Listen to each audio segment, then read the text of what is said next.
এই গরমকালে প্রত্যেক বাড়িতে কিন্তু আম ডাল হয়ে থাকে। তবে আমি যখন আম ডাল বানাই ফোড়নে কিন্তু একটা আলাদা মশলা দিই, যার ফলে এর স্বাদটা বহুগুণে বেড়ে যায় এবং খেতেও কিন্তু দারুণ লাগে। এখানে আমার পরিমাণ মতো কিছুটা মটর ডালকে আমি ভালো করে ধুয়ে 1 ঘন্টা মতো ভিজিয়ে রেখেছিলাম।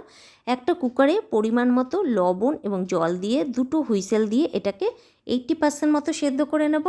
কড়াইতে সামান্য তেল গরম করে 4টে শুকনো লঙ্কা, হাফ চামচ সর্ষে, হাফ চামচ মৌরি ফোড়ন দিয়ে এইভাবে কেটে রাখা আমগুলোকে সামান্য একটু নুন দিয়ে 1 মিনিট মতো নাড়িয়ে নিয়ে ওই সেদ্ধ করে রাখা মটর ডালটাকে এর মধ্যে ঢেলে দেব।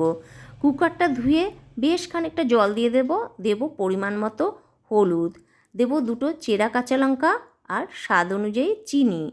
পুরোটাকে নাড়িয়ে নিয়ে এটাকে ঢেকে আমি 5 মিনিট মতো ফুটতে দেব।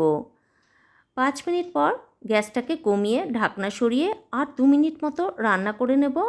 ব্যাস তৈরি হয়ে গেল ভিন্ন স্বাদের একটা আম ডাল রেসিপি, যেটা খেতে কিন্তু অসাধারণ হয়েছিল। ভিডিওটা ভালো লাগলে আমাকে ফলো দিয়ে একটা লাইক ও শেয়ার করে আমার পাশে থেকো।